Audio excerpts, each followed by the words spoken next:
सवाल है, इसलिए मैं उधर नहीं जा रहा। विज्ञान की बात मानने लगा गैस, ठोस, सॉलिड की व्याख्या उससे होती है।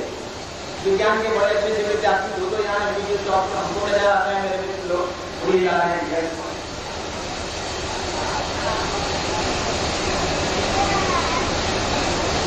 या विकास का क्रम सूक्ष्म से स्थूल की ओर चला है, सटल से क्रूर की ओर चला है। एवरेस्ट की चोटी पर कोई बैठा है तो ऊपर कहां जाएगा, उतरेगा नीचे ना।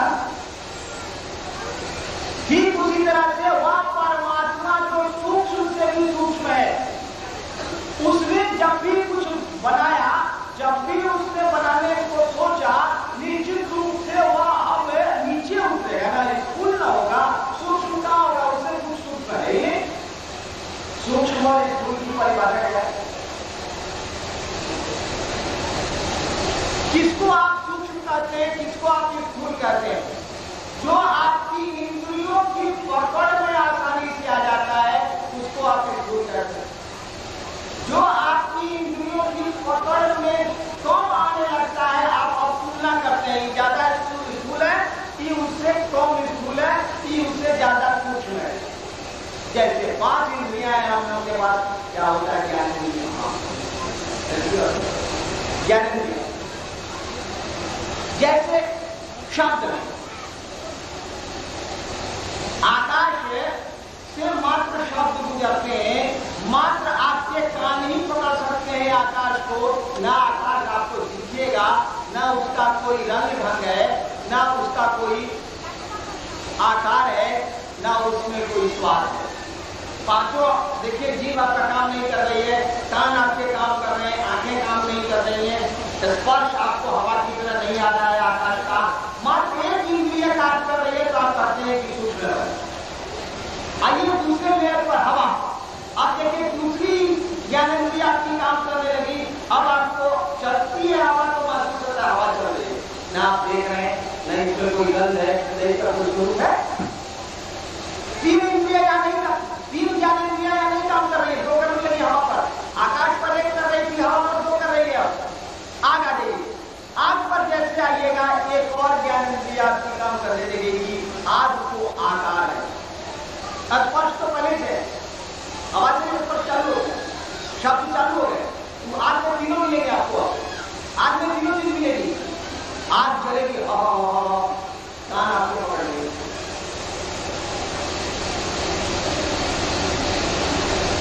स्पर्श आग में है, बताने की जरूरत नहीं है, जलाती है आग।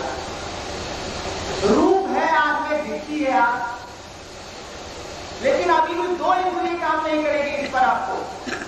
इसमें गंध नहीं है, आग में अपनी गंध है, इसमें गंध नहीं है और इसमें स्वाद।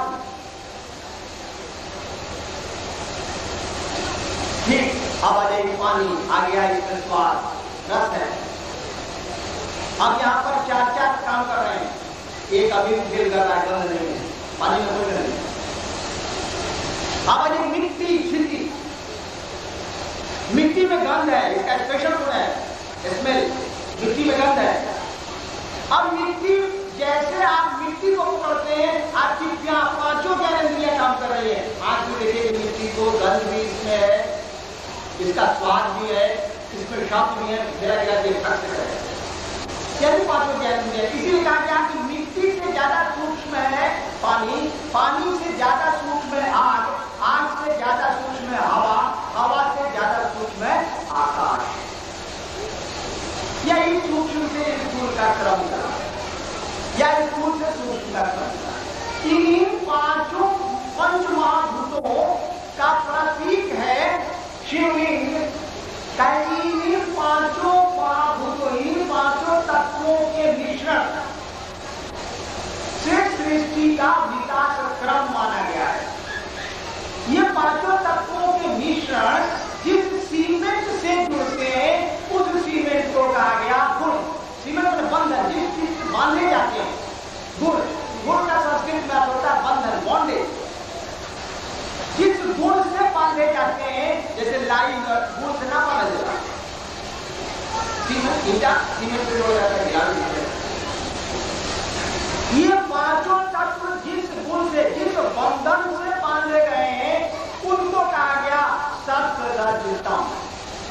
सतोगुणी शक्ति, रजोगुणी शक्ति और तमोगुणी शक्ति से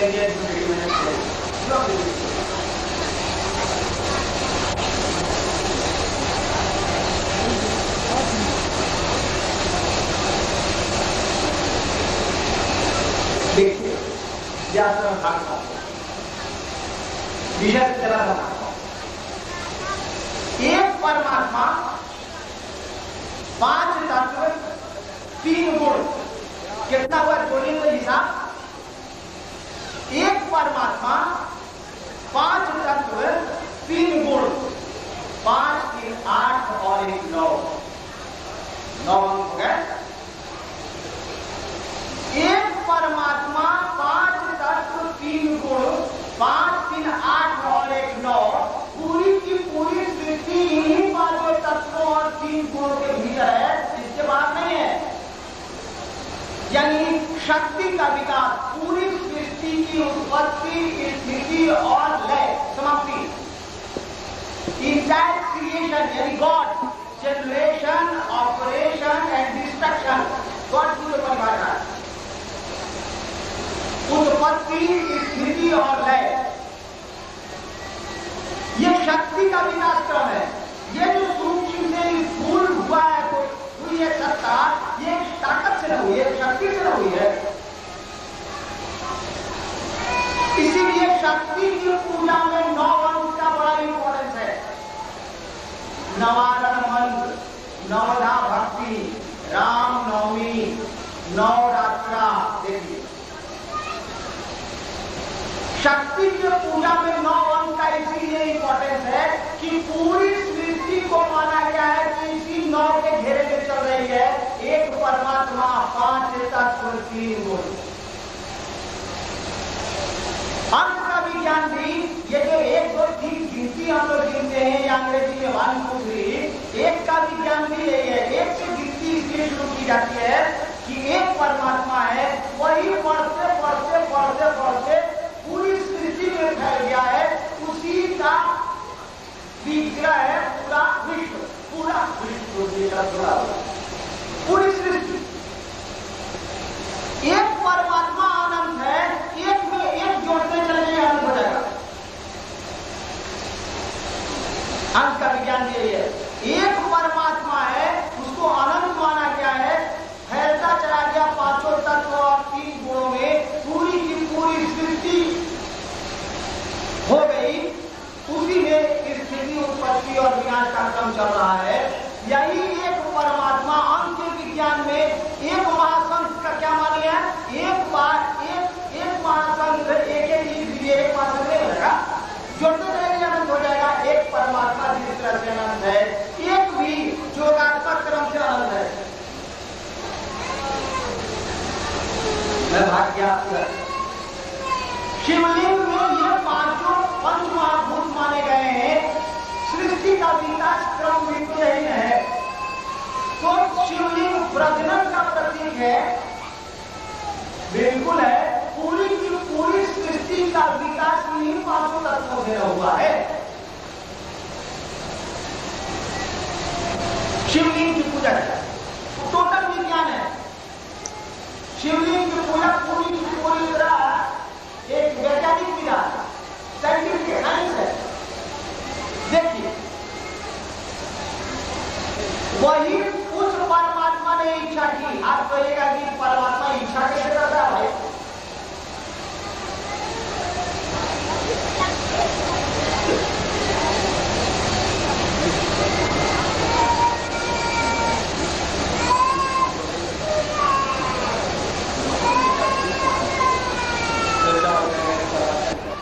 आप हमको जरा बताइए, बरौनी थर्मल पावर की बिजली सीतामढ़ी के घर में आके एक पंखे को चला रही, तो बरौनी थर्मल पावर में पंखा नहीं चलाएगी? चलाएगी। जब यहाँ चलाएगी तो आगे नहीं चलाएगी, लेकिन इतना हमारा वोल्टेज आगे यहाँ कौन है? वह एक ऊर्जा, एक शक्ति जब हम में उतरती है, आप में उतरती है, तो हम भी इच्छा करने लगते हैं टेबुल की, पंखे की, सुंदर महल की। मौलघट जैसी सकते हैं।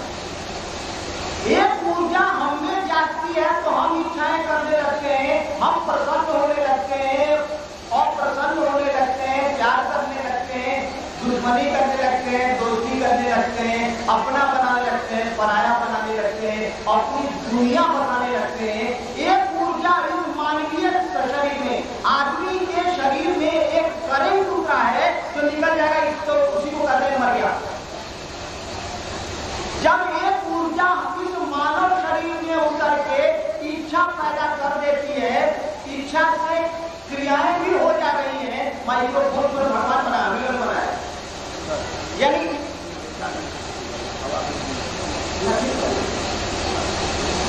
जब वह ऊर्जा मानवीय शरीर में आके, ह्यूमन बॉडी में आके इच्छा पैदा कर रही है, तो यह ऊर्जा जब कंसंट्रेटेड फॉर्म में होगी, विज्ञान कहता है अगर एनर्जी है तो कहीं ना कहीं इसका कंसंट्रेशन होगा। अभी तक विज्ञान जो खोज पाया है कह रहा है अगर ऊर्जा है तो इसका कहीं ना कहीं कंसंट्रेशन होगा। अगर यहाँ पर ऊर्जा इच्छा पैदा करती है अपने हेवीएस्ट कंसंट्रेशन में, इसलिए इच्छा नहीं पैदा किया होगा। और यू डिनाई कैसे इनकार कर दीजिएगा, आप क्या करती है दूसरे में करेंगी। यहाँ 240 वोल्ट पंखा को चला रहा है, 11 लाख वोल्ट का पंखा नहीं चलेगा, तो ठीक है थोड़ी स्पीड है, धर्म निकालने का अपने से फर्क पैदा करके लंबा करना नहीं बनता। ये शिवलिंग उस परमात्मा ने इच्छा की, आप भी इच्छा करते हैं, ज्ञान लेते हैं और तभी क्रिया करते हैं। भाई साहब आप पहले सोचते हैं कि अच्छा कुछ बनाएंगे, हम कुर्सी बनाएंगे, इच्छा करते हैं, ज्ञान लेते हैं, कुर्सी बनाता कौन है या कुर्सी बनेगी कैसे, और तब बनाने की क्रिया शुरू होती है। इच्छा, ज्ञान और क्रिया, इच्छा, ज्ञान और क्रिया, आप भी इच्छा करते हैं, ज्ञान लेते हैं और तब क्रिया होती है। ठीक उसी तरह से परमात्मा ने इच्छा की, ज्ञान हुआ, क्रिया हो गई, उस रिजल्ट क्या आया, बना आकाश, बनी हवा, बनी आग, बना पानी, बना छिपी धातु, बनी चीज। यह सब कुछ जो बन रहा है इसके पीछे एक कारण है परमात्मा की इच्छा का। वह ऊर्जा एक काम कर रही है तभी कुछ निर्माण हो रहा है। अगर आप कहेंगे परमात्मा की इच्छा से निर्माण नहीं हुआ है तब भी काम चलेगा, लेकिन कुछ बना है इसका मतलब फोर्स काम कर रहा है, परिवर्तन हो रहा है, एक ऊर्जा, एक एनर्जी लगी हुई है, एक ऊर्जा चली है और आकाश, ये तत्वों का निर्माण हो गया है। इन तत्वों में परिवर्तन हो रहा है, हवा में परिवर्तन होता है, विज्ञान का गैस, सॉलिड से गैस बनता है, लिक्विड बनता है, पानी से। इसके पीछे जो करंट है वह परमात्मा की का बल है, एक शक्ति है। लोगों ने कहा, शिव ने दिया होगा ये कॉन्सेप्ट, या किसने दिया मैं नहीं कर सकता, शिव ने कहा गया कि वह एनर्जी, वह ऊर्जा जब व्यक्ति की पकड़ में आने लगती है, यानी मिट्टी को हम बहुत आसानी से पकड़ लेते हैं, हमारी पांचों ज्ञानेंद्रियां मिट्टी को पकड़ लेती हैं, गंध भी है, रूप भी है, रस भी है, फल सब है, पांचों तन मात्राएं हैं इसमें मिट्टी में। कहा कि मिट्टी को पकड़ो, आसानी से पकड़ में हम लोगों को मिट्टी आ जाती है। पत्थर भी छिड़ी का नमूना है, शिवलिंग पत्थर से बना होता है, पार्थिव पहले पार्थिव शिवलिंग की पूजा होती है, मिट्टी से शिवलिंग की पूजा होती है। इस मिट्टी के निर्माण में उस परमात्मा की इच्छा है, और इसी पांचों तत्वों के विभिन्न अनुपात के क्रम में तरह तरह की सृष्टि हुई है। गुलाब के फूल खिले हैं, बबूल का कांटा बना है, आदमी बना है, पेड़ बने हैं, पूरी की पूरी सृष्टि बनी है। यही पांचों तत्वों की विधा ना, इन्हीं तत्वों का भिन्न भिन्न प्रोपोर्शन है इसमें। इन पांचों तत्वों के पीछे एक एनर्जी है, ऊर्जा है। कहा कि मिट्टी से ज्यादा ठीक सूक्ष्म है पानी, शिवलिंग पर जल चढ़ाया जाता है।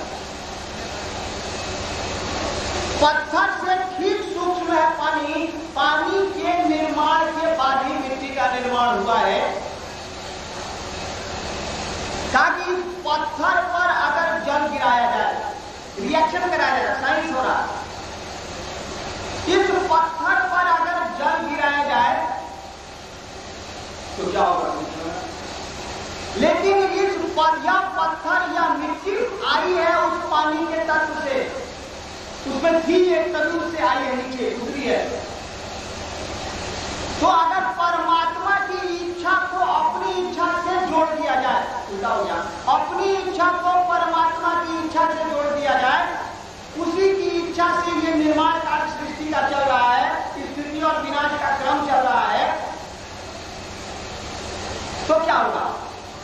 जैसे ही उस मिट्टी को आप पानी से स्पर्श कराएंगे परमात्मा की इच्छा से जुड़ के, या मिट्टी का तत्व पुनः वापस जाना चाहेगा अपने मदर के पास या जिधर से ये आया। सूक्ष्म से स्थूल की ओर सृष्टि चली है और स्थूल से सूक्ष्म की ओर भागना चाहती है, वहीं से मदर साइड वही है, उधर से आया ये तत्व। आपके शरीर में आपको होने वाले दुख, आपको होने वाले सुख, इनके पीछे भी पांचों तत्वों का ही खेल है ना। तीन गुणवाद तत्व कहा कि जैसे ही परमात्मा की इच्छा से, परमात्मा की इच्छा से अपने को जोड़ के इस पर जल चढ़ाया जाएगा, वैसे ही ये मिट्टी रिएक्ट करेगी पानी से, वहीं से निकली है, और आपके शरीर के भीतर एक परिवर्तन लाएगी। परिवर्तन जैसा आप चाहेंगे वैसा ही लाएगी ना। आप सुख नहीं चाहते हैं, इसीलिए दुख कम लाए। देखिएगा नंबर लेके करते हैं, सब क्या मन जुड़ गया, कहाँ जाना, कहाँ जाना, बाबा राम जाना, बाबा राम जाना, बाबा राम जाना, बोल बम बोल बम बोल बम बोल बम। देखिए मन जुड़ रहा है बाबा से, शिव से जुड़ा हुआ है, बाबा राम जाना, जब लक्ष्य है शिव, बाबा राम जाके जल चढ़ाना है, 4 दिन क्या होता है, लेके चले हैं आप, महादेव क्या जाना, बाबा राम जाना, बाबा राम जाना है, मन जुड़ा हुआ है शिव से। बोल क्या रहे हैं आप? बोल बम। बम क्या है? जल का बीज मंत्र है वन, जैसे पृथ्वी का बीज मंत्र है लंग, अग्नि का बीज मंत्र है रंग, हवा का बीज मंत्र है यंग, आकाश का बीज मंत्र है हंग। जैसे ही आप वही वन बोलते हैं, जल का बीज है, जल को आप चार्ज करते हैं ध्वनि तरंगों से। पहले देखिएगा पनघट में माँ बहने जब पानी भरती थी, पहले के जमाने में माँ बहने पनघट में या कुएं से जब पानी भरती थी तो घड़े में पानी भर के उंगली से ऐसे मार देती थी।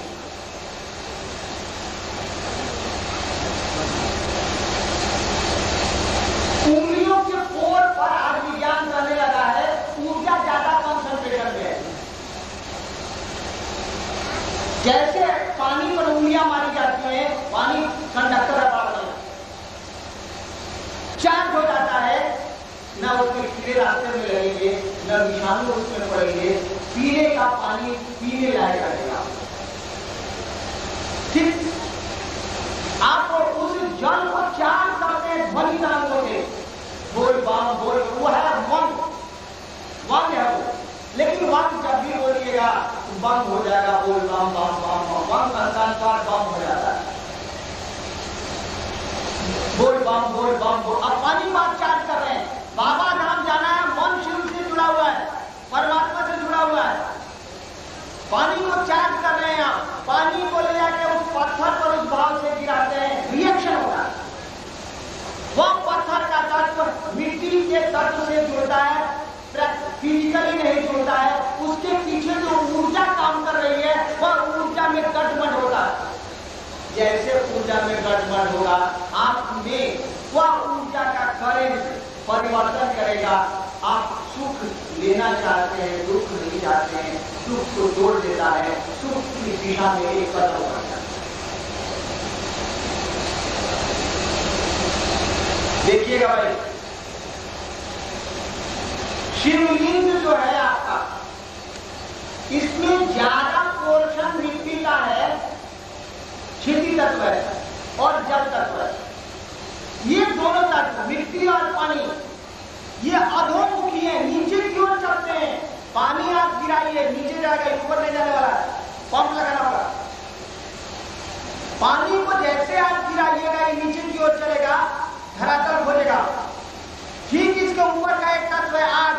कभी नीचे नहीं जाएगी। दिया जला दिए उलट दिए तो लौ ऊपर चले जाएगी। अग्नि तत्व ऊर्ध्वमुखी है, ऊपर की ओर चलता है, सूर्य की ओर चलता है, पानी नीचे की ओर चलता है, घेरा नीचे की ओर चलेगा, खींचेगा ऊपर है। यानी ये अधोमुखी माने गए। शिवलिंग की पूजा में सामान्यतः जगत का सुख मिलेगा। कि मिट्टी और पानी का रिएक्शन है। मिट्टी का तो पानी का स्वभाव है कि नीचे की ओर चलता है। आपको जगत नीचे की ओर यानी स्थूल की ओर आपको स्थूल जगत दे देगा, भक्ति का सुख दे देगा। ठीक है। और शिवलिंग की कल्पना की गई है ज्योतिर्लिंग। उस ज्योतिर्लिंग में अग्नि का तत्व ज्यादा है। ज्योतिर्लिंग पर जल चढ़ाइएगा, आग पर पानी दीजिएगा तो क्या चलेगा? हवा का पानी डाल और कुछ कर रहे हो।